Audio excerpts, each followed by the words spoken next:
Yeah, good evening, everyone. Thank you very much for joining tonight's session on MIAD 822, where we are going to look at contemporary sustainable development issues.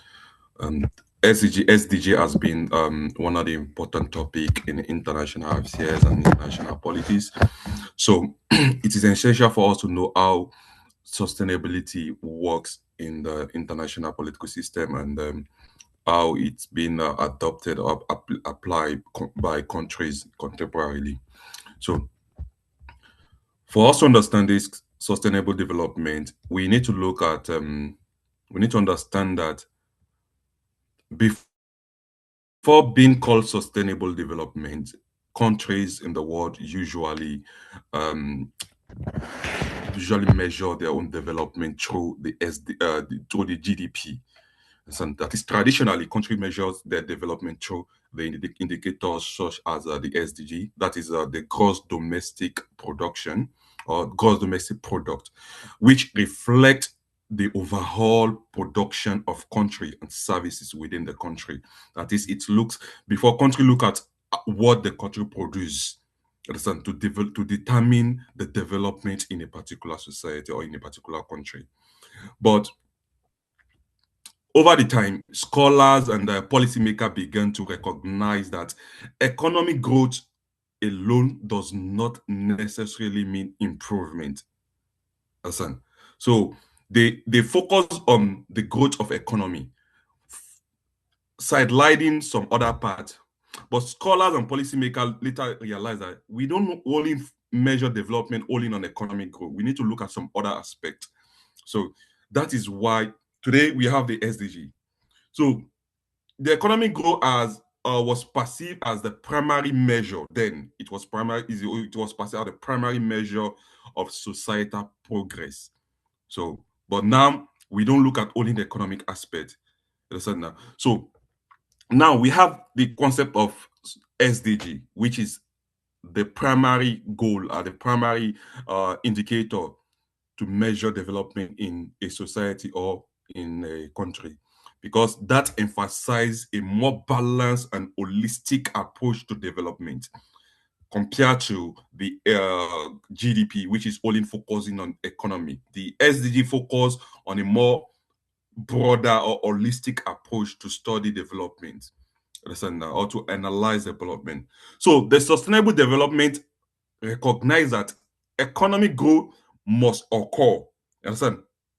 It's not that the sustainable development put economic growth aside. No. So it recognizes that economic growth must occur in the society or in the country. Understand? But it must be in harmony with environmental protection and social well-being. So which means that it is not only in the economic aspect we are looking at when we are talking about SDG. We are also talking about the environmental protection part and the social well-being of people living in the country. Listen now. So the concept we are now having is SDG. The widely acceptable definition of SDG is this definition that you are seeing on your screen. Is the widely acceptable definition of SDG. So the definition was propelled in 1987. It was published in 1987 during the Brundtland report. And the definition says sustainable development is defined as development that meet the need of the present without compromising the ability of future generation to meet their own need. So if you are talking about development in this aspect, that means development have to meet the need of today, that's the present, without jeopardizing the need of future generation, that is those that will come after us. So for us to analyze development based on this definition, you will know that this definition emphasizes on two things: the need of today and protecting future generation. That is what this definition says. That's the most acceptable definition of SDG. Now, let us analyze this definition. That is, this definition is divided into two: meeting present needs and protecting future generation. So, present needs, that is, the first idea is the importance of addressing the need of people living today. That is, how do the government address the need of people living today? So millions of people across the world still lack access to basic social amenities, basic needs such as food, clean water, healthcare, education, shelter. So millions of people still lack this thing. So we need to find solution to this one without affecting those people that will come in the future. So sustainable development recognizes that improving the quality of life of these people, this population that are lacking clean water, food, shelter, healthcare, education. That is, we need to recognize that we need to improve the quality of this population that lack this thing in a practical priority. That is, we need to practically put it in place. We need to recognize them in a practical priority. It's not that we are just going to be saying it in our mouth. We need to practicalize it, providing the need for them. That is meeting the needs of people nowadays. You can see in Nigeria, in some part of Nigeria, they don't have quality healthcare service. They don't have quality education. They don't have quality education in some part of Nigeria. You go to some schools, they don't have chairs. They don't have chalkboard. They don't have a blackboard. Students sit down ground. So we need to meet the need of people that are living today without affecting the need of those that are coming in the future. So the first part of the definition is meeting the need, the present need of people living today. While the second part is protecting future generation. So the second idea that is protecting future generation is it allows the responsibility of the present generation to safeguard the planet resources for future generation. That is, if the government provide healthcare, education, clean water, food, shelter for present generation, the present generation now will have the mission to safeguard the planet resources, the resources that they have now. They have the mission to protect it, to safeguard it for future generation. Understand? Natural resources such as forests, mineral resources, water, biodiversity are finite. We know they are finite, right? So we need to make sure that they protect it for the future generation. Because unsustainable consumption pattern can lead to resource depletion. That is, if they provide everything for people we that are living in on Earth's surface now, if they provide everything for us today, and we don't know how to manage it, understand, there is going to be environmental destruction, ecological imbalance, resources depletion. That is, we are going to do it in a way that those coming in the future, they will not have access to anything again. So therefore, when you're looking at this definition, therefore, sustainable development requires responsible management of these resources to ensure long-term availability. Do you understand? So if they are providing it for us, for this present generation, there have to be responsible management of these resources, so that there is going to be a long-term availability of these resources for the future generation. You understand now? So this, you need to know this definition. You need to know this definition. You understand now? It is most widely accepted definition of sustainable development. So it's the most widely acceptable definition of sustainable development. It was provided in the Brundtland report, published in 1987. So if anybody asks you about the definition of sustainable development, you need to mention this one, because this one, it carries the need for the present generation and protecting the need of those that are coming in the future. So now, the three pillars of sustainable development. The three pillars of sustainable development. So sustainable development has been considered as we consider or be described of having three interconnected dimension or interconnected pillar. That is, this pillar determine the sustainability. And number one is economic sustainability. Economic sustainability. Number two, environmental sustainability. Number three, social sustainability. We will take them one after the other because these three-dimensional form or these three pillars, understand?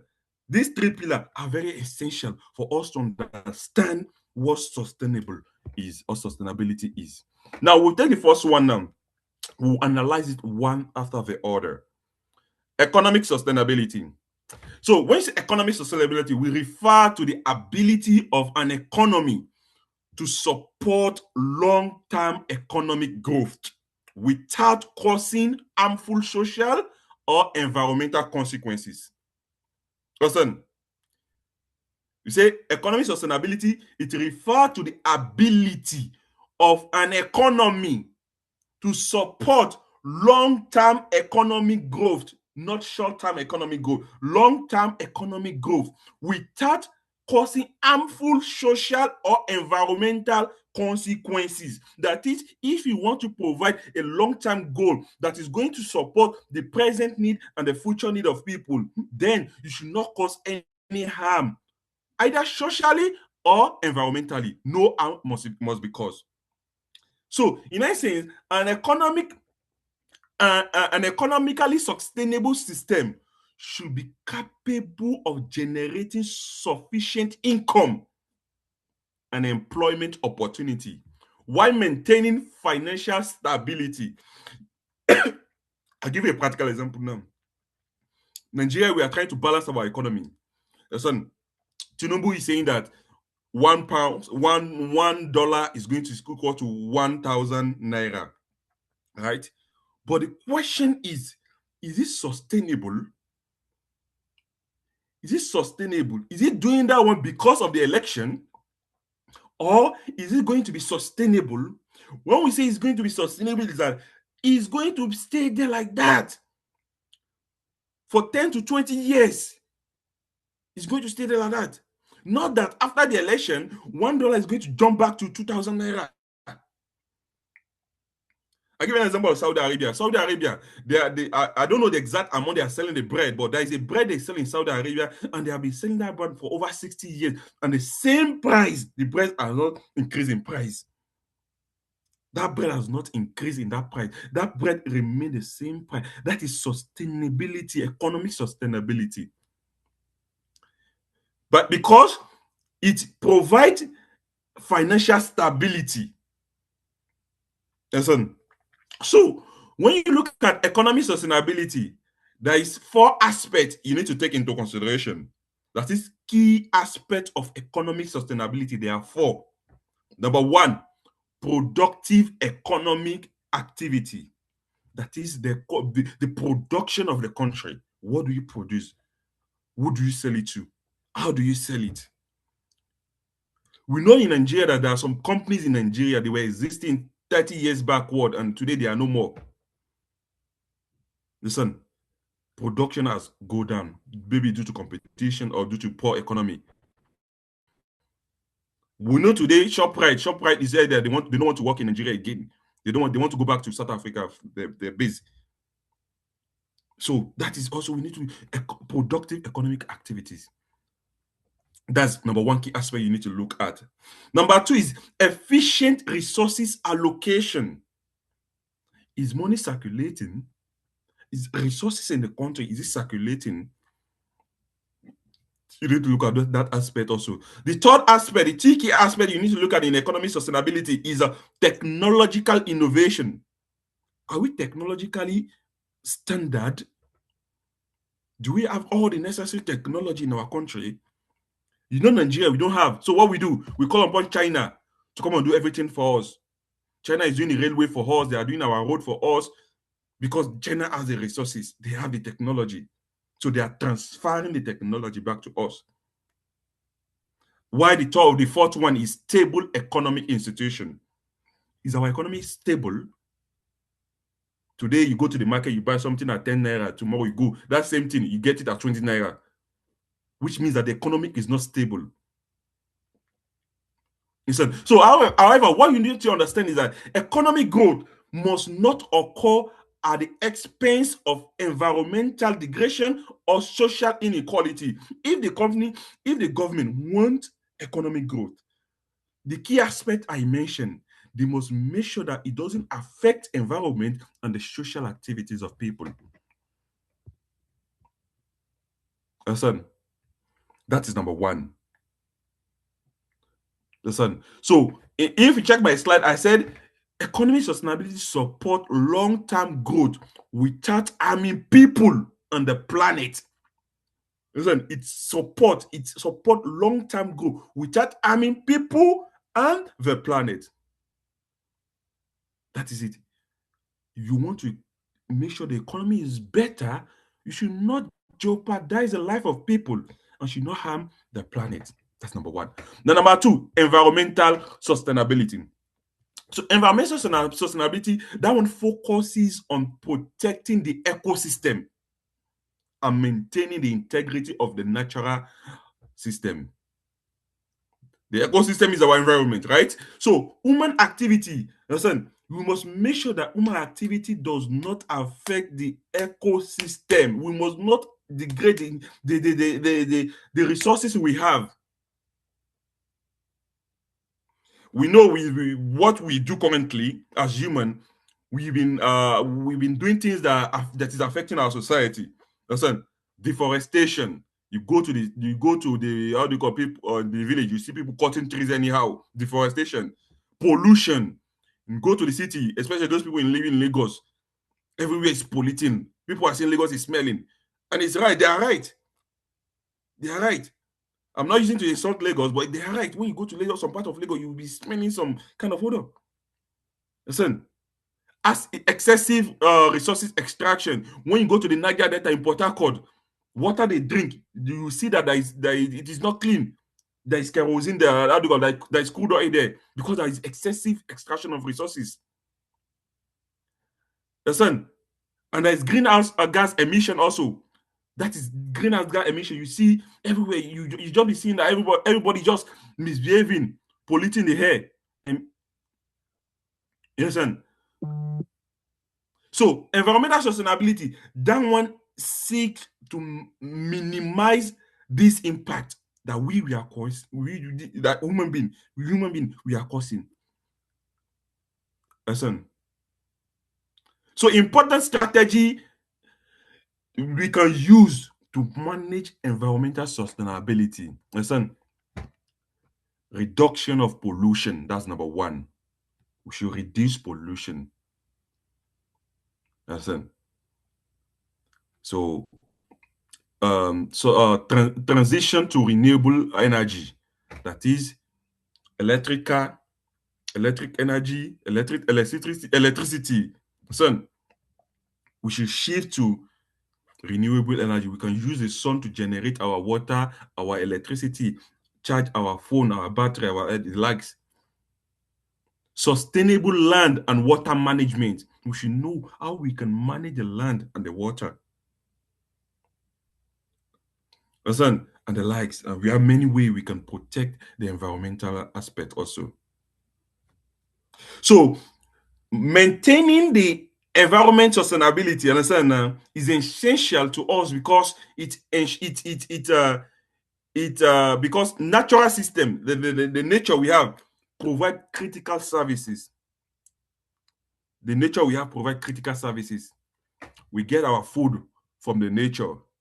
We get water from the nature. Climate, people are shouting that everywhere is hot. Everywhere is hot in Nigeria. It's part of the climate change issues, but people don't know. They are not aware. Because when we are causing more harm to the environment, we are going to suffer for it. We are going to suffer for it. So it is essential because the nature, listen, naturally provides some things to us. And we need to maintain the nature. If we don't do, we are going to suffer for it. Listen, the third one is the third pillar of sustainable development is social sustainability. Before I go there, you see from my slide, I said environmental sustainability protect natural resources and reduce pollution. Note that one.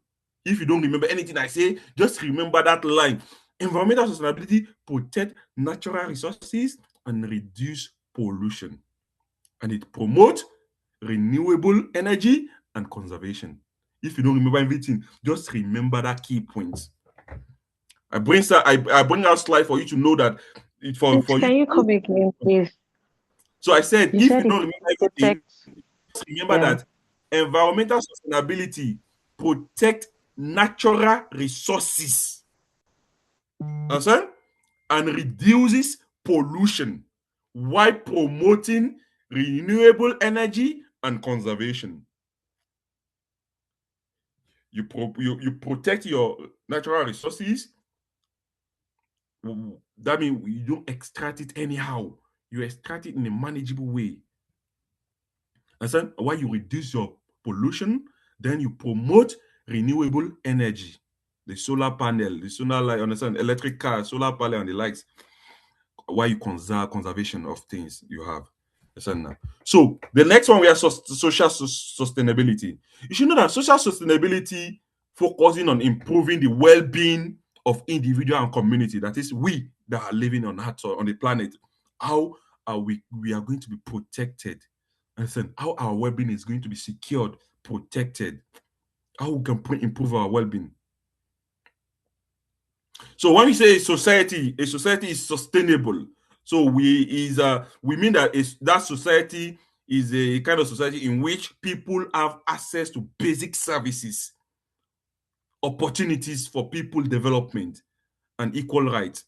You now ask yourself, is Nigerian society sustainable? If you want to answer it with yes, you will need to put it in mind that do people have basic services, equal rights, opportunities for personal development? Do people have it in Nigeria? If people don't have this thing, you should know that social sustainability is not existing. So important aspects of social sustainability. There are five. There are five important aspects of social sustainability. There are five. Number one, access to education. Do people have access to education? Free education. Do people have it?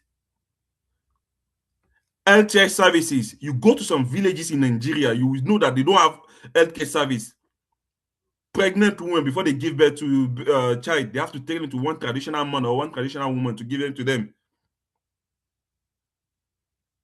Gender equality. Is that gender equality in Nigeria?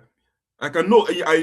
I'm working with major female politicians. I'm working with female politicians in the northern part of Nigeria, and I know that there is no gender equality when it comes to politics in the north. There are some positions women in the north can never contest for due to culture. I'm not insulting I'm not insulting the north, but these are things that are very glaring to us. Listen, gender equality. It is believed that some women, like women in general, they cannot handle this kind of position. Listen, social justice. Are people getting justice in the society? Community participation. So these five aspects I mentioned, they are important aspects of social sustainability. I repeat it: access to education, healthcare services, gender equality, social justice, and the community participation. Listen, so these are five aspects very important in social sustainability. So without the social sustainability or the social stability, economic growth may lead to social tension and political instability, which means that if there is no social sustainability, there is going to be problem in the society, as we are witnessing in Nigeria. Understand? So both economic sustainability, environmental sustainability, social sustainability, they are interdependent. Because progress in one area often depend on the progress in the other area. If one is affected, the other is going to be affected. If one is affected, the other is going to be affected. I give an example now. For my slide, you can see the example now. So I give an example now. Economic development can generate resources, which you know that if the economy of the country is going well, it can generate resources, right? But that resources is going to be needed for environmental protection and social program, which means if the country has money, that money they have, they are going to use it to protect the environment and also improve the social well-being of people. But if the country doesn't have money, that means the environmental aspect and the social aspect are going to be affected. Do you understand? Why, on the other hand, environmental sustainability, understand, that one ensure that there is the continued availability of natural resources, food, understand, and mineral resources. So environmental sustainability will ensure that there is going to be a continuity of availability of natural resources, right? But it is needed that the natural resources the natural resources, that is, if we don't have environmental sustainability, it's going to affect the economic aspect of the country, economic sustainability, because the environmental sustainability give us what the nature has. When you say economy, a country have the mineral resources. Listen, you say country have mineral resources, the economy have all these things. So that is what the country have, right?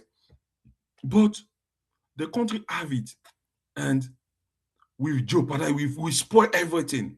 That means the country cannot be benefiting from it. If the country cannot be benefiting from it, we cannot get economic sustainability. We cannot get money. Nigeria depend on crude oil, right? Crude oil comes from where? From environment, from the soil. We have cocoa, we have timber, we have cashew. They come from what? Environmental sustainability. But imagine that we've spoiled everything.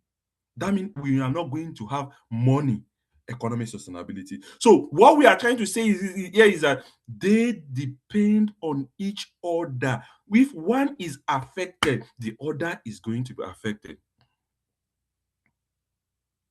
Listen. So when you say, on the other hand, when you say social sustainability, that one support productive economic activity and effective environmental government. That is about human being. If human being, you give them all what they need, you give them all the mineral resources, they are going to be productive. Once they are productive, it's going to help your economy. And once it helps your economy, the money you get, you are going to use it in governance, environmental governance. You understand now? So when one pillar is neglected, the entire system becomes unstable. That is why you should know that they are interconnected, interdependent, and interconnected. You cannot focus on one aspect and leave the other one. That is why the SDG 2030 says that we all countries must work to achieve the SDG goals, the 17 SDG goals, no matter how, because we cannot neglect one and be supporting one. If you neglect one, your country, development is going to be jeopardized. Understand? Now, the importance of sustainable development. We have many importance of sustainable development, right? But we are going to mention three importance of sustainable development. So now you should know that sustainable development is essential for addressing many things. Let's say many things. Many of the global challenges we are having now. Many of the global challenges we are having that are facing human beings, that are facing the planet, sustainable development goal is there to address it. So that is why it was adopted by almost all the countries of the world. Listen now. So the importance, number one importance of sustainable development. Listen, that is poverty reduction or addressing poverty. Poverty reduction or addressing poverty. You should know that poverty remains one of the most pressing challenge. Listen, one of the pressing challenges worldwide. When we talk about poverty, all the nations, all the states of the world are included. Listen, there is poverty in UK. Listen, there is poverty in Nigeria. But the percentage may be different, but there is poverty everywhere in the world. Listen, so sustainable development, that one seek to reduce poverty by promoting inclusive economic growth and proving access to essential services. So we use sustainable development to promote, understand, economic growth and improve access to essential services that is going to reduce poverty globally. So when the economy is growing, poverty is going to reduce. When you give essential services to people, understand, they are going to be productive. When they are productive, poverty is going to reduce. So reduction of poverty. That's number one. Number two, environmental protection or protecting the environment. You should know that environmental degradation, that one has affected the ecosystem. Some people polluting the air, cutting the trees in the bushes, or the mineral resources, doing it anyhow.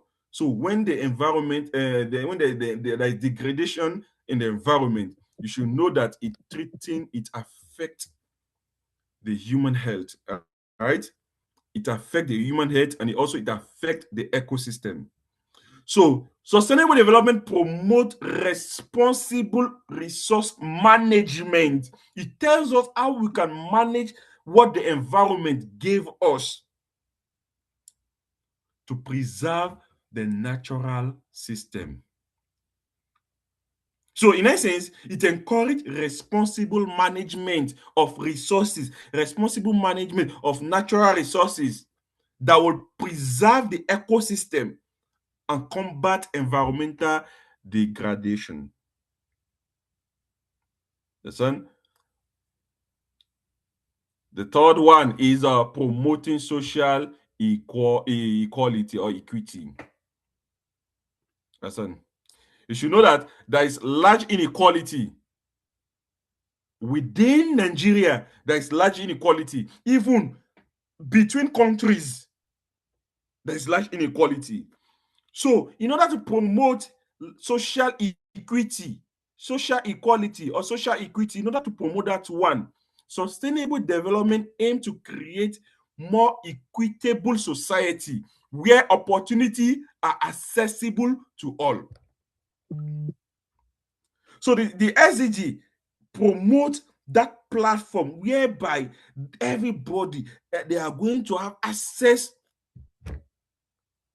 to social needs equally without exception. You understand?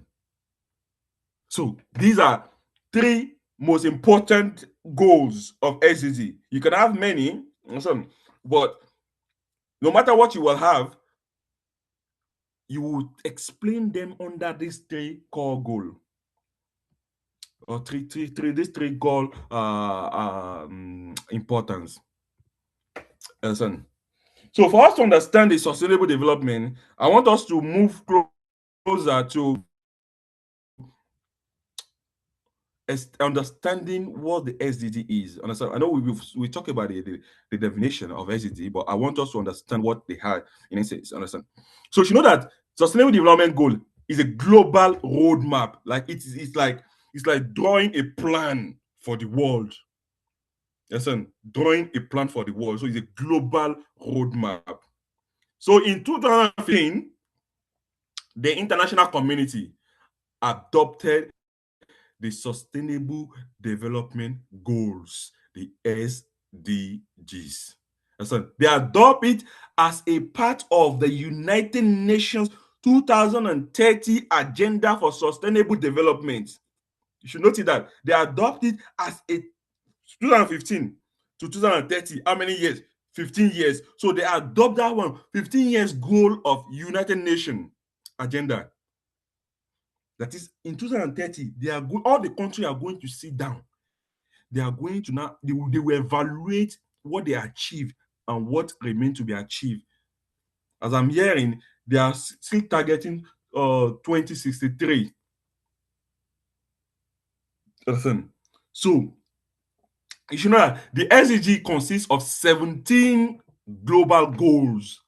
We are not talking about a national goal here. We are talking about global goals.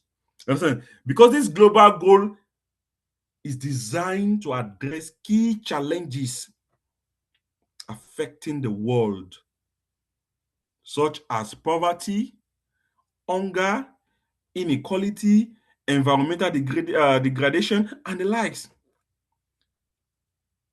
Listen, so some of the major SDG we have is ending poverty, achieving food security, ensuring healthy life, providing quality education, achieving gender equality, promoting sustainable economic growth, and combating climate change.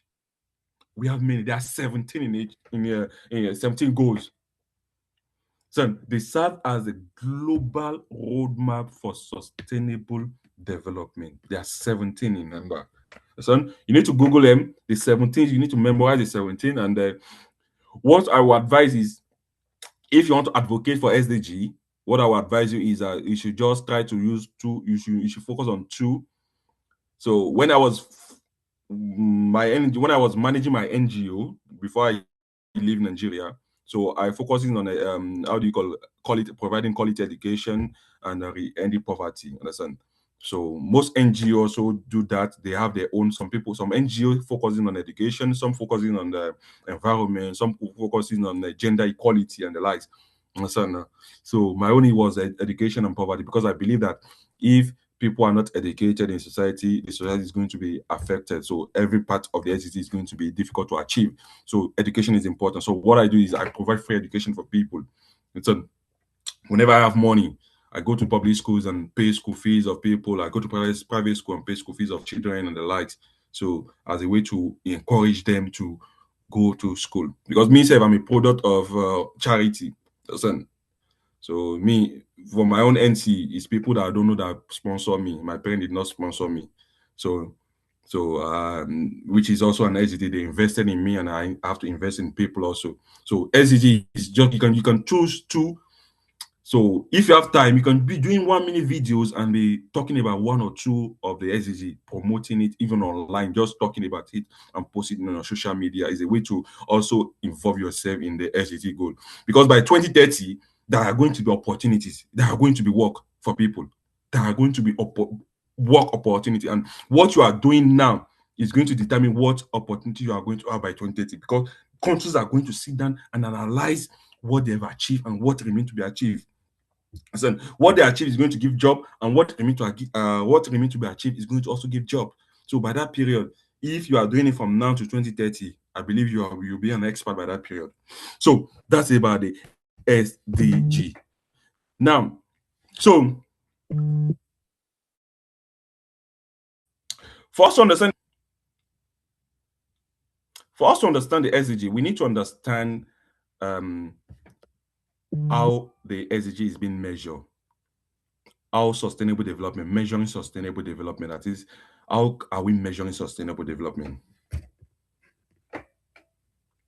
So how do we measure it? How do we know that we've achieved this part or we've not achieved it?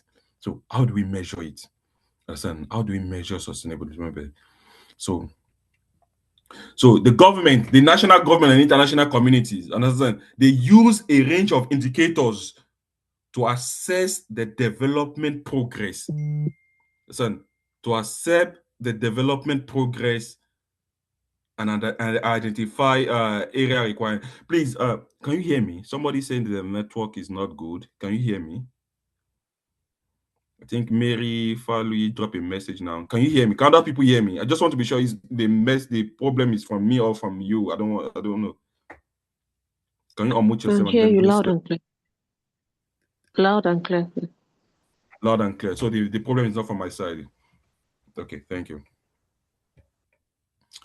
So I was saying, so the government and the international communities, international organizations, they have a way to measure, they have some indicators to measure if they've achieved the SDG or they've not achieved it. And so now, so measuring sustainable development is complex. Understand? It's very complex. Listen, because it involves multiple dimensions. You need to look at the economic performance, the social well-being, and the environmental health of health. Listen, if you check my slide, you can see that for us to understand it comprehensively, we need to look at economic, social, and environmental dimensions to fully understand if the SDG is being achieved or it's not being achieved.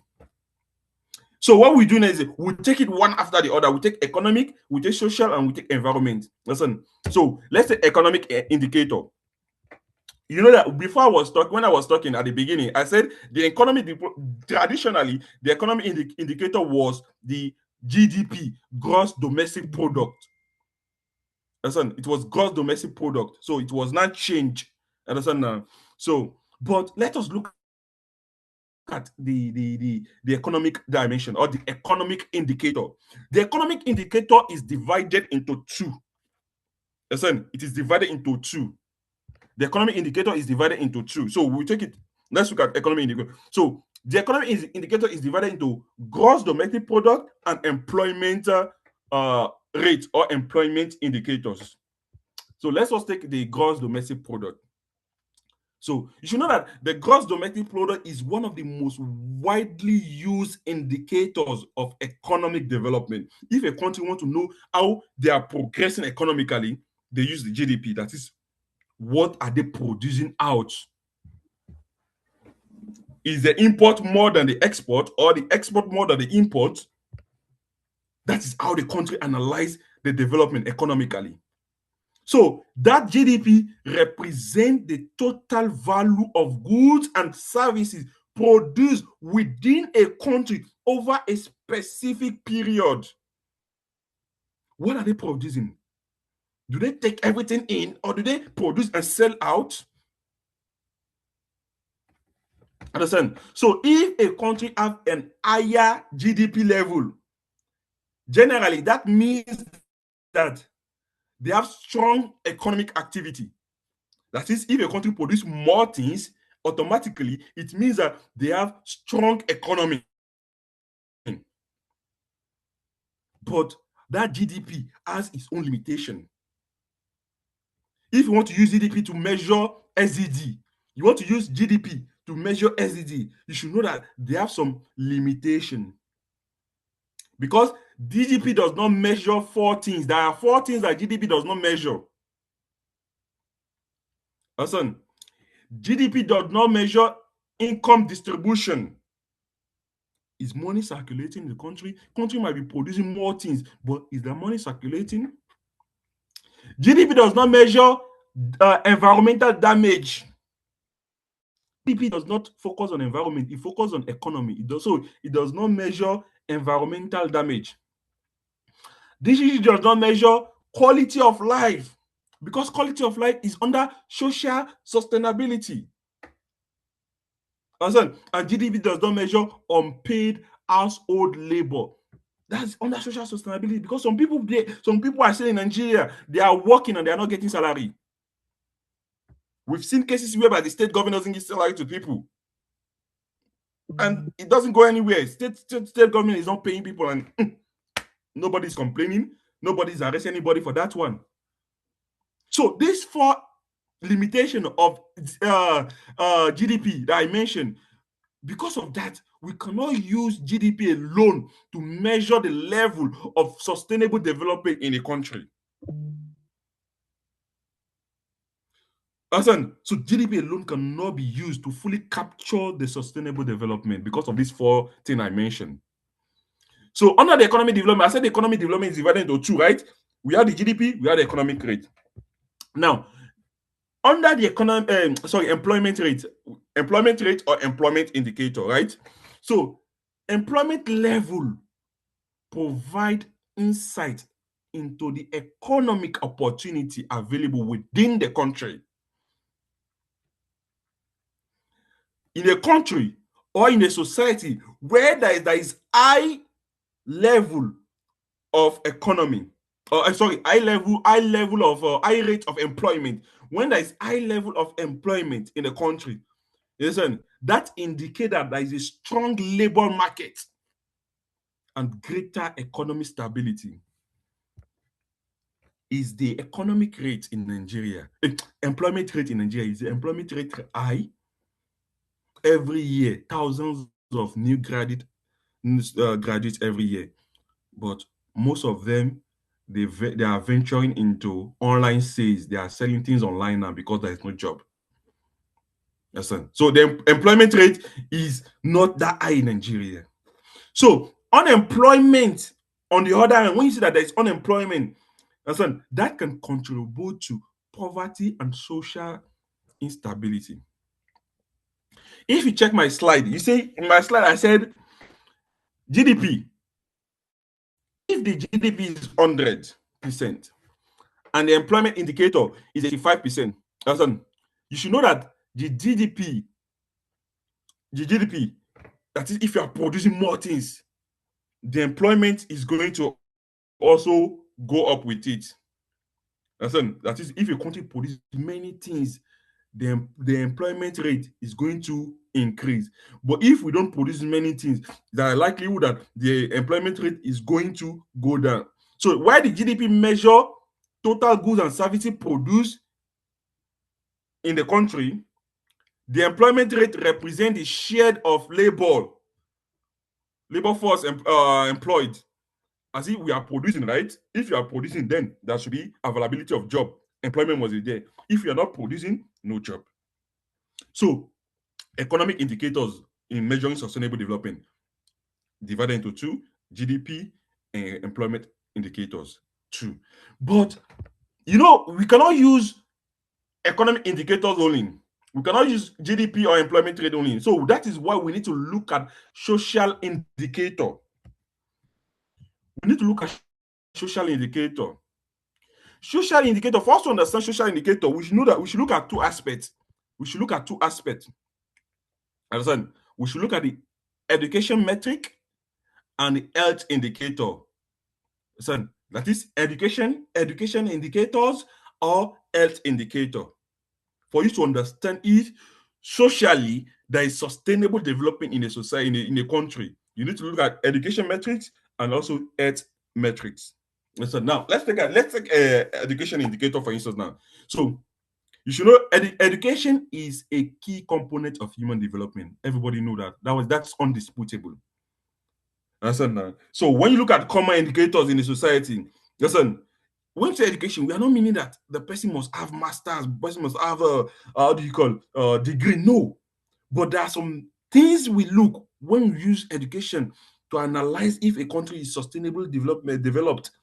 Listen, there are three things we need to look, which are common education indicator.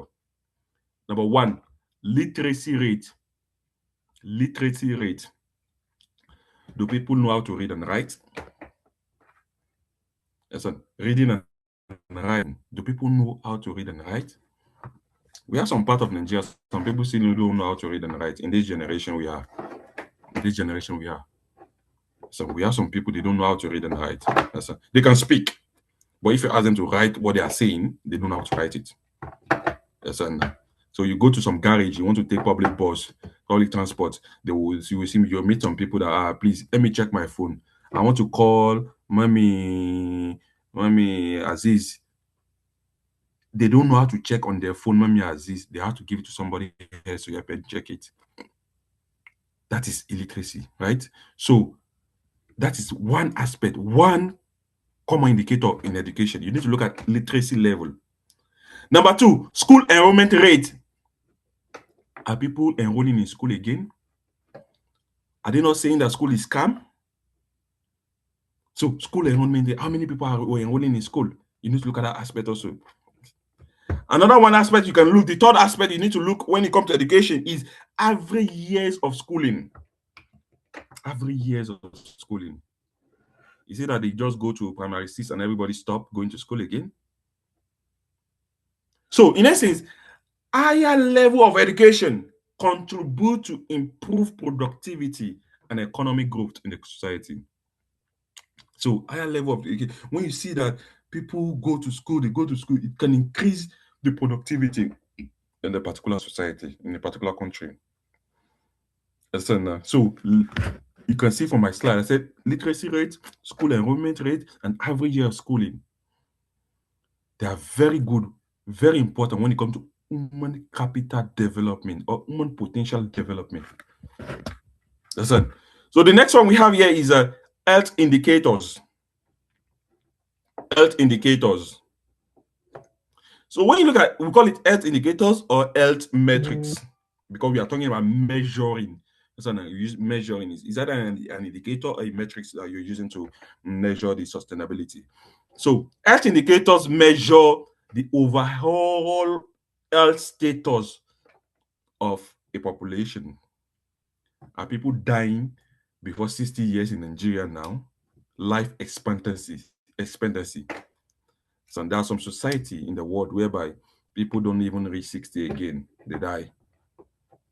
So important indicator when it comes to health, there are some important indicators we need to look at. You know, in education, I say there are 3. In health, also there are 3. Listen, indicator you need to look at when it comes to health. Number 1 is life expectancy. How many years do people die in a particular country? Infant mortality rate. How many children, how many babies die in the country every day due to poor health services? You see, Nigerian doctors are coming abroad. Everybody are coming abroad. So who will take them? Who will take care of Nigeria? Who will take care of patients in Nigeria? So infant mortality rate. Number 3 aspect is access to healthcare services. Access to healthcare services. So improve health outcome. Reflect better living condition and effective public health in the society. So this indicator that we provide, they are very good when they are indicators to measure sustainability when it comes to social aspect of sustainability. And while the last one is environmental indicator. Environmental indicator. Environmental indicator or environmental metrics. Understand now? That environmental metrics or environmental indicators, that one assess the condition of natural ecosystem, the nature ecosystem, and resources sustainability. As an example is carbon emission. I don't know whether it works in Nigeria. I mean, I don't know. I don't know how it works in Nigeria because I'm not too used to Nigeria. But in UK, there are some area, some cars are not allowed to pass there due to carbon emission, gas emission. Some cars are not allowed to pass there. That's the law. If you pass there, you are going to be fined. So carbon emission, deforestation rate. People still use charcoal in Nigeria. They still use charcoal in Nigeria. And you know, when they use charcoal, that means they cut 2 or more trees in the forest. Deforestation. As in, they still use charcoal, right? So air and water pollution level. And the biodiversity lost in the country. So monitoring these indicators I mentioned, it helps policymakers identify the environmental risk and implement conservation strategy. So when you know this thing, it will help you to manage anything regarding environment in your country. Understand? So we proceed. Before I proceed, any question from you? I'm just talking. Nobody's talking. Any question?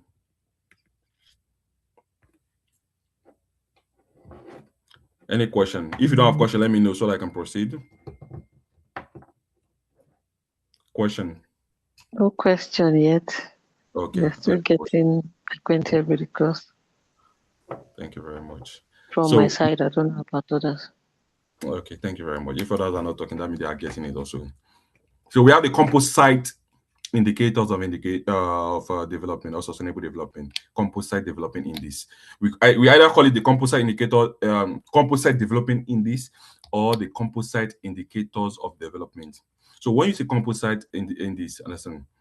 See, all these indicators we mentioned, either economic, social, or environmental, they also have their own limitation. They also have what we need to look at. So in order for us to overcome the limitation of single indicators, listen, researchers often use composite index. Listen, that this composite index, that one combine multiple dimension. It combine multiple dimension of development. That is, we don't look at one aspect of development, we look at multiple aspects. Understand? Because one can help the other. So even if the other one has limitation, one can help the other. So now we have the HDI, which is a Human Development Index. Human Development Index. Understand? So when you talk about Human Development Index, the Human Development Index measures development using three key components: life expectancy, education, and income.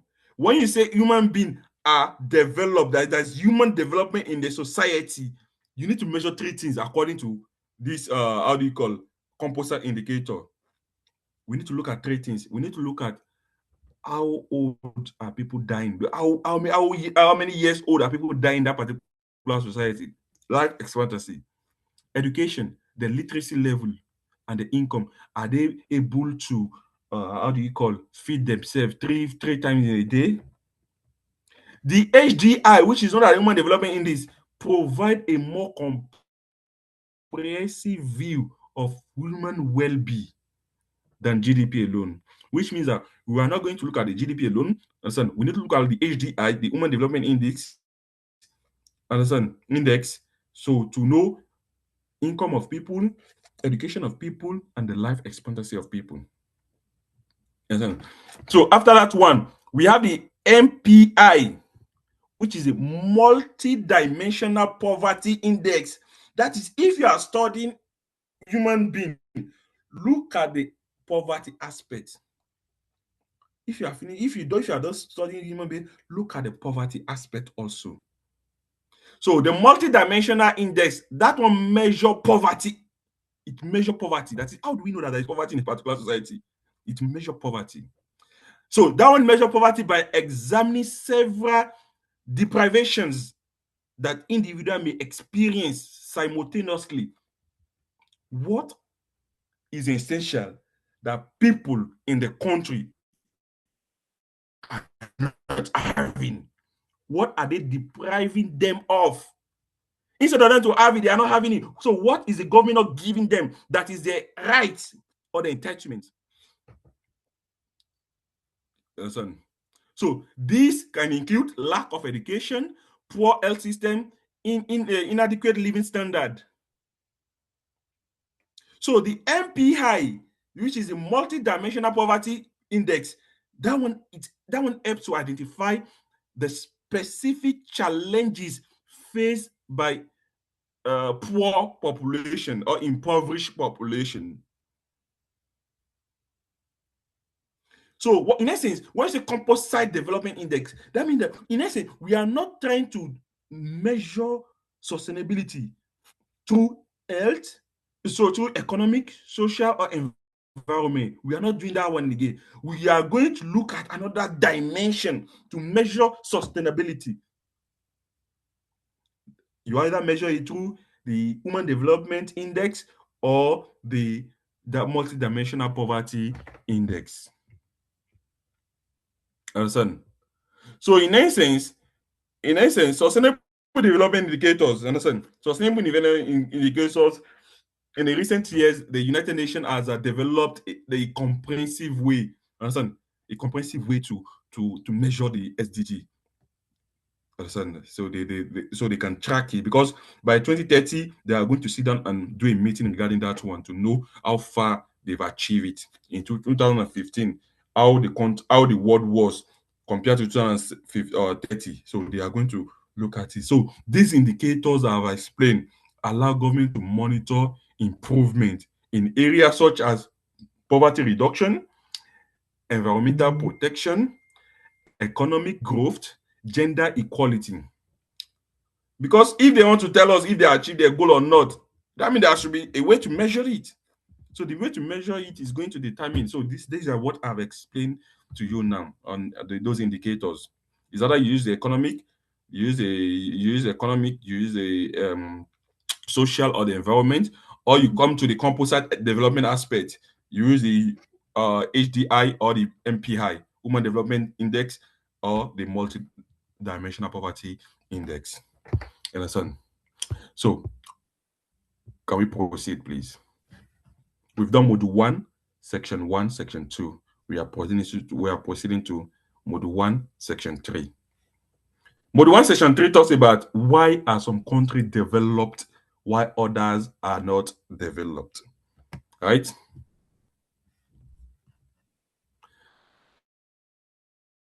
Some countries develop and the other countries are not developed. You should know that one of the questions we ask ourselves when it comes to politics or when it comes to international affairs is our development studies, especially people you doing this development. You should know one of the questions we are asking is why some countries achieve higher levels of economic prosperity and why others remain poor. And why some countries achieve higher level of prosperity and why some countries remain poor? That is a question, right? Why is Somalia poor? Listen, why is UK rich? Listen, so development differences are shaped by colonial history, wars, and geopolitical context. For you to understand that one, you need to understand some things also.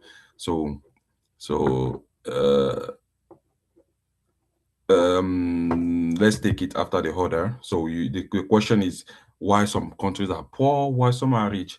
So there are some historical context of development. There's some historical experience of countries. Historical experience of country play a crucial role in shaping the development trajectory of that particular country. As I said, colonialism, war, political instability, or economic policies adopted by that country during that earlier period before colonialization, all what happened before colonialization or before independence rather often influence the present day development.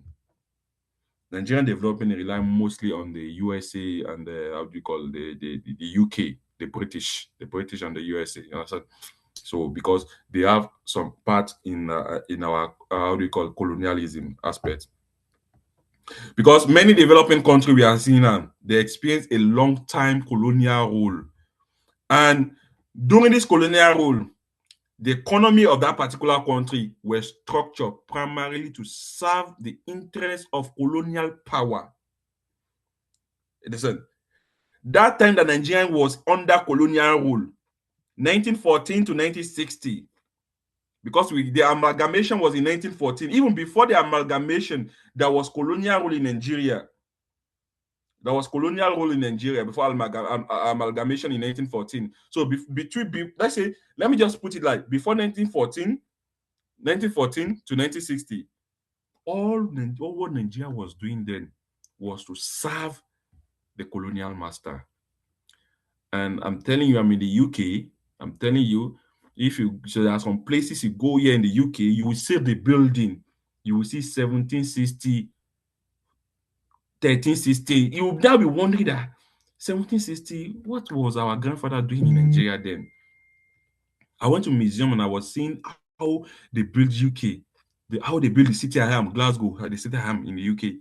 And the years I am seeing, I've never heard the history of Nigeria to that particular aspect.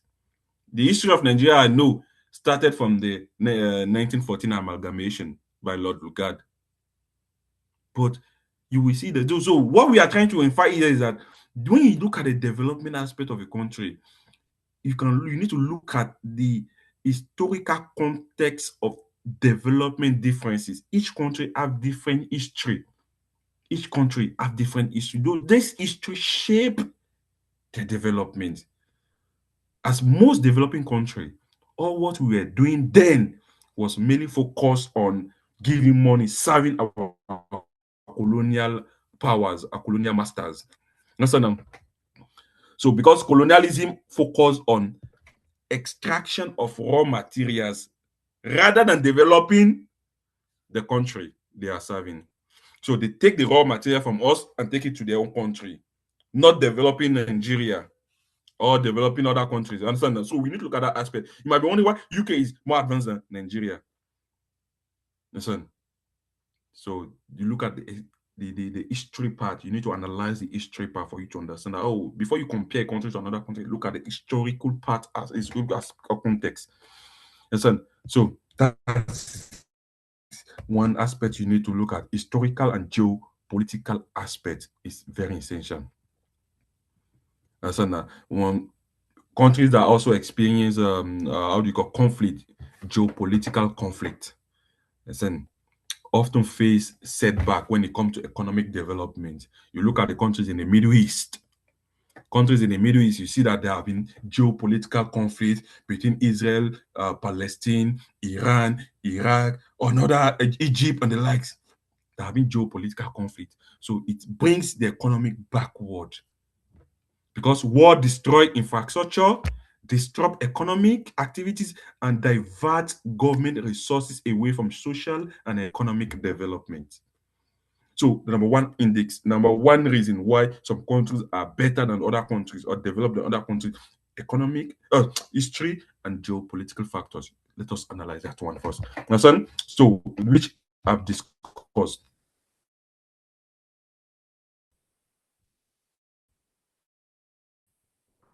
The next one is human capital aspect, or we call it human capital or capital. Human capital refers to the knowledge, skills, health, and ability of a country population. It refers to the knowledge, skills, health, and ability of a country population. Because that one is recognized as one of the most important drivers of economic development. Your country, people in the country, they are knowledgeable, they are skilled, they are healthy. Understand? So they have ability to produce. That one is going to aid economic development. So countries that invest heavily in education and healthcare tend to achieve higher productivity level and stronger economy. Understand? Because economic encourage innovation and entrepreneurship. So a well-educated population, for instance, a well-educated population are more likely to develop new idea, start businesses, contribute to technology development or progress. But the problem is that when human capital is low in a particular country, the economic development also is going to go down. You understand? That is human capital and education. That is investment in education and healthcare, improve the skills and productivity and driving economic development in a particular country. So the next one we have is institutions or government. Institution and government. We are still meaning the same thing, institution and government. So when you say institutions, you make reference to formal and informal rules that govern political, economic, and social interaction within the particular society. So what is placed as the how do you call the formal and informal rules? How is people governed? Understand? It's a stronger institution uphold law and property rights. So strong institution in a particular country, they are essential for sustainable development because they create an environment that encourage investment, innovation, and economic activity. Listen, on the other hand, when there is weak institutions, that leads to corruption, inefficient public administration, poor policy implementation. So a strong institution in the country respect all these things. But if there's poor institution or weak institution, there's going to be corruption in the country, inefficient public administration. They use public resources anyhow, or poor policy implementation. Policy are on the book, but they are not being practiced. So this factor discourage investment and limit economic growth. Listen, so you look at that aspect. Listen, the institution in the country, is the government encouraging investment, or are they discouraging investment? So you look at the institution also, the government aspect. You understand? So you look at the government, you look at the institution, the government aspect, and aside from that one, you need to look at the technological innovation. We are trying to look at why some countries are developing the other countries. Right? We've talked about the historical aspect. We talk about the human capital aspect. We talk about the institution and the government aspect. Now, the technology and innovation aspect. Understand now? Technological advancement is another key we need to look at. Understand? So the technology increases productivity by enabling workers and businesses, understand, to produce more goods and services with fewer resources. When you have the technology, it's going to be easier for you to produce goods and services in the society easily without any wahala, with fewer resources. And so you see currently some people in some countries, some people in Nigeria, they still use cutlass and I don't know how they call it, to go to farm. Listen, whereby the technology you can use that is going to consume less time and produce more things. Subsistence farming system. Listen now. So instead of subsistence farming, instead of the traditional farming system that we all know. Listen now. So while on the other hand, you see countries with limited technology. Listen, when the country has limited technology capacity, they often struggle to keep pace with global economic changes. Nigeria, we cannot develop how do you call our railway ourselves. We need to call on China to help us. And when we call on China to help us, that means we are paying China and we are going into debt. So technological aspect also, you need to look at technological aspect. This is one of the reasons why country also develop. Why the other one, we have a infrastructure and infrastructure development, or the market access. So infrastructure, we all know the meaning of infrastructure. Infrastructure plays a crucial role in economic development. So that includes transportation network, electricity system, communication technology, water supply, and sanitation facilities. Some countries have all these things, while some countries are lacking this thing. So a well-developed infrastructure will usually support economic activities. If Nigeria try to do 24 hours power supply, electricity, for a year, I promise you the economy of Nigeria is going to change. The economy of Nigeria is going to change. For a year, only in a year, they should just test it for a year. You will see how people are going to be more productive. I live in Ivory Coast all my life. I live in Ivory Coast all my life. You understand? So in Ivory Coast, before they take off the light, if they want to take off the light, they are going to make an announcement on the radio. Listen, sometimes if they don't make an announcement on the radio, because most people don't listen to the radio, what they do is that on the TV, under the TV, there's going to be one announcement that's going to pass on, and they will tell you when they are going to cut off the light and when they are going to bring out the light. And people have been productive there. Benin Republic, Togo, Ivory Coast, Ghana, they are countries that don't sleep. They are countries that don't sleep. People work because they have the light. Yes, so when you have electricity system that's workable, transportation network, communications technology, water supply, and sanitation facility, Nigeria. The first time I come to Nigeria was in 2011. I was surprised that Nigeria, we don't have pipe-borne water. Everybody has bowl. I've never set my eyes on bowl before when I was in Ivory Coast or well. I've never set my eyes on it. I don't know. People don't have bowl. They don't have well. And he said, people don't have bore, they don't have well in Ivory Coast. Because the government supply and people pay for it. The government supply the water and people pay for it.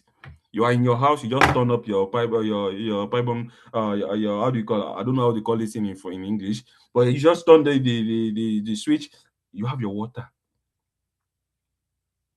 Yes and no. So the infrastructural development also, some country that lack adequate infrastructural development often face barriers to economic growth because businesses cannot operate efficiently. Imagine somebody using his profit to go and buy fuel. You are making profit and you are using the profit to buy fuel. So now, some people buy fuel 10,000 every day just to keep the business running, and that 10,000 is a profit. So business cannot operate well in this kind of system. Listen. So another aspect you need to look at the reason why some country are developed and the other is political stability. And you know the meaning of political stability, right? So political stability is when there is free and fair election, stable political environment. Understand? So when there's stable political environment, free and fair election and the likes. So in contrast, when you see that some countries they lack political that when a country is politically stable, understand, conflict and weak governance emerge. Understand? So conflict and weak governance emerge. You see, the northern part of Nigeria should be the richest. Yeah, like it should be the richest part like of Nigeria. Normally, should be the richest part of Nigeria because they have all the necessary. They have all it takes. They have all the necessary mineral resources. But because of political instability, security, conflict, it's affecting the North. It's affecting the North. So we need to find solution to how we can stop all these things, conflict, instability. We need to find a way. Because some investors, they'll be afraid to invest in the North. Understand now? They'll be very reluctant to commit their own money resources to the North. In Nigeria generally, not only in the North, in Nigeria generally. Understand? Because there is political instability in Nigeria generally, but some part of the North is very higher than other parts of Nigeria. Understand? So it chases away investors. Understand? Conflict and instability. Understand? It diverts the government resources away from development. Instead of government to be focusing on things that are going to promote the country, they are going to be putting all the resources on the aspects. So the last aspect we want to look at here is drivers of inequality. We've talked the reason why some countries are developed than the other countries. And the last part we want to look at here is drivers of inequality and drivers of inequality, and also ending extreme poverty. Ending extreme poverty. So we'll talk about poverty. Let's look at poverty. You should know that poverty can be defined in several ways. That can depend. So it depends on the context and the criteria used to measure it. But for the purpose of our class, poverty is divided into two ways. That is, the way we can define poverty is in a two way. We have the absolute poverty and the relative poverty. The absolute poverty and the relative poverty. We have the absolute poverty and the relative poverty.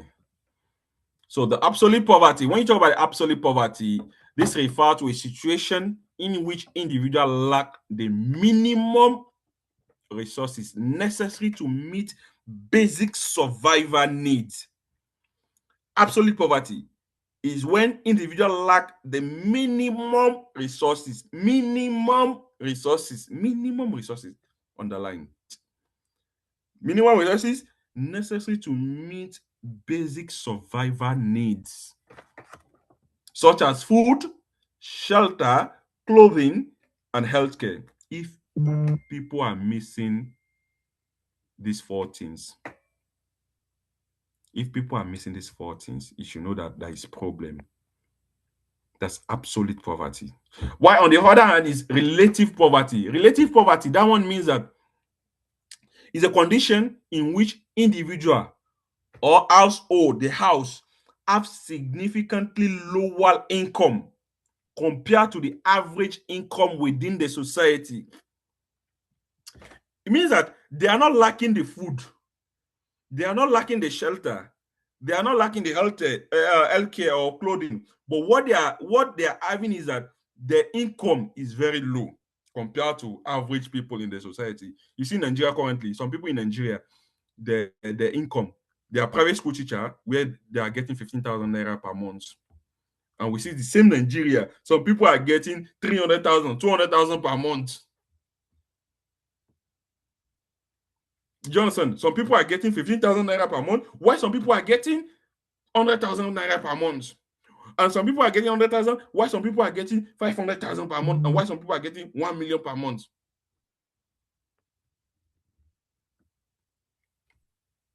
Do you understand? So this is the difference. Absolute poverty, relative poverty. Sometimes the relative poverty, even sometimes in the relative poverty, the basic needs are met. Listen, the basic needs are met, but poverty occurs because what they get is very low compared to the average people in the country. Listen, some people are getting, people doing sales gear currently, sales gear, they are getting 7,000 naira per month. In Nigeria, some people are getting 7,000 naira per month. Listen, in Nigeria, especially those in sales gear, POS sales gear, 7,000 naira. So imagine somebody getting 7,000 naira, which is somebody's transport in a day. Yes, now. So, which is very, very bad. Which is very, very bad. So, drivers of poverty. Let's talk about drivers of poverty. Drivers of poverty. That is, what factors contribute to persistent poverty? What are the things that contribute to persistent poverty? Which are the structural drivers? You can see on my slide, structural drivers of poverty. Number one, limited access to education. Limited access to education. You see, education play a crucial role in enabling individuals to acquire skills and secure better employment opportunity. So when people lack education, they are not going to be exposed. They are going to remain trapped in low-paying jobs or be unemployed. So education, number one. Education, you can see education. So the gap between those that get higher paying job and those that doesn't get education is there. Education is there. With education, you have the right information. You have the right information. You know where to go and put your CV. You know how to get your job. Even if you don't get the job, you know how you can produce a job that will give you money. Like me, like this. At night, I'm jobless. At night, I'm jobless. What I'm doing, I'm teaching. And what I'm doing is bringing me at least £7. £7, yeah. £7 is approximately 25,000 naira. So limited education access. So education is very important. So when a society lack education, when people in the society lack education, poverty is going to exist in that particular country. Now, another aspect you need to look at is limited access to finance or limited access to credit. Limited access to finance or limited access to credit. Many poor individuals lack access to financial services such as loan and credit facilities. In UK, anything you want to buy, you can get it. Anything you want to buy that is on this hard surface, so you can get it on credit. Yes, and you can get it on credit. Even we have credit card. So sometimes if you don't have money in your account, you use your credit card to go and buy food and you put it back. Listen. So the credit card, me like this. I have 4 credit cards. So in case I'm broke and I don't have money, I'll go and take one of my credit card to go and buy food. You understand? So some society, they don't have the credit card. They don't have that credit card. They don't have loan. They don't have access to loan. Without access to credit card or credit, or loan, it becomes difficult for them to start business. Sometimes you have the idea, they have the business idea, but you cannot start it because you don't have the credit or the loan from the government or the bank or financial institutions. So investing is going to be difficult in that aspect, right? Why the other one you are seeing in my slide is a vulnerability. You can see from the slide, vulnerability to external shock. You can see it. That's the last one you can see from the slide. Vulnerability to external shock. So poor household, understand, they are often highly vulnerable to economic shock. Listen, they are often vulnerable to economic shock, like natural disaster, illness, or job loss. Because when you talk about poor household, they lack savings. Somebody getting 7,000 per month, what do you want him to save? Or somebody getting 15,000 naira per month, what do you want him to save? They lack savings and they lack insurance mechanism. Some people don't even know that insurance exists. Some don't even know at all that insurance exists. So such shock can push them into deeper poverty. Do you understand?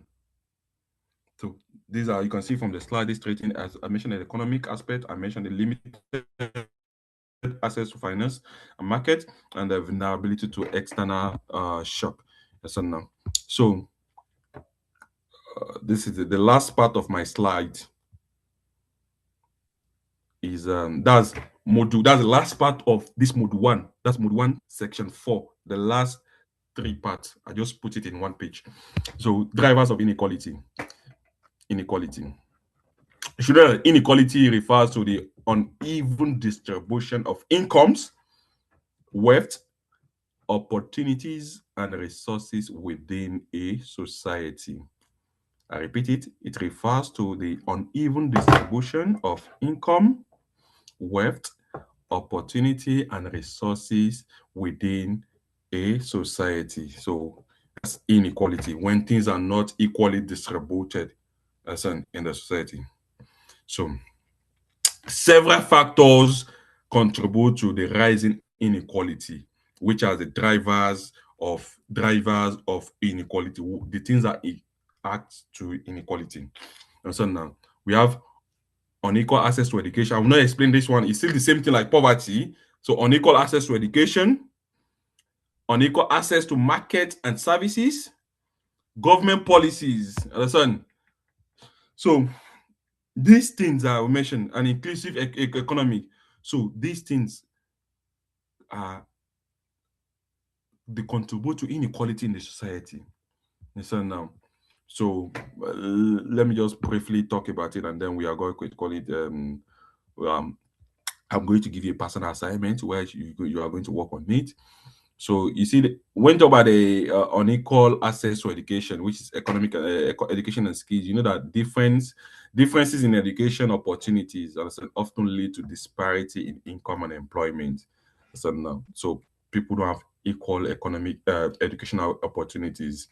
So which bring us to some people have the knowledge give them the job give them the money, while some people are lacking. So why on the other part we say unequal access to market, social protection, market and social market, unequal access to market and service, which is the social protection part. You see that many individuals are excluded from the market and essential services. Like transportation, healthcare. Okay, I have class, but the lecturer has not started the class, so I'm just receiving the information. So healthcare, credit, transportation, and the likes. So many countries are Many people are lacking that one, so which is bringing inequality in the society. So this exclusion limits their ability to participate in economic activities. Now, so so why I mentioned inclusive economic. So in essence, the same point for poverty, drivers of poverty are also the same aspect of inequality in the society.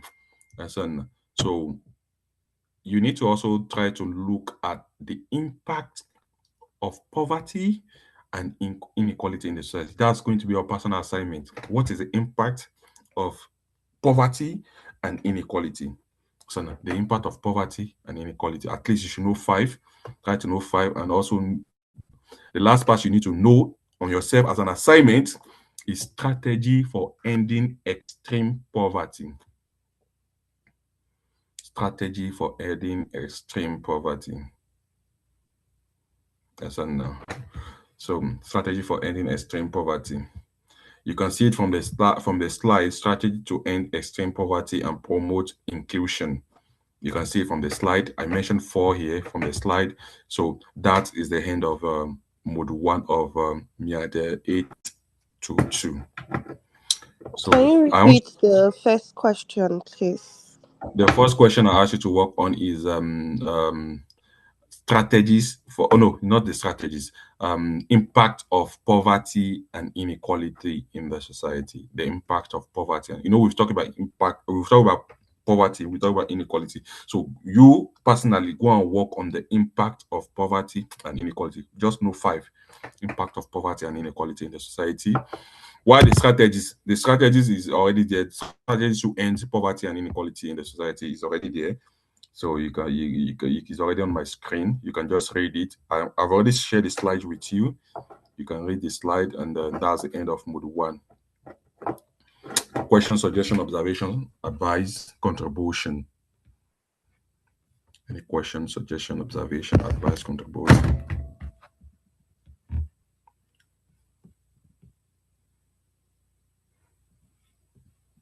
Okay. If you don't have any question, I think. Do you have any question before I go? Let me stop the recording.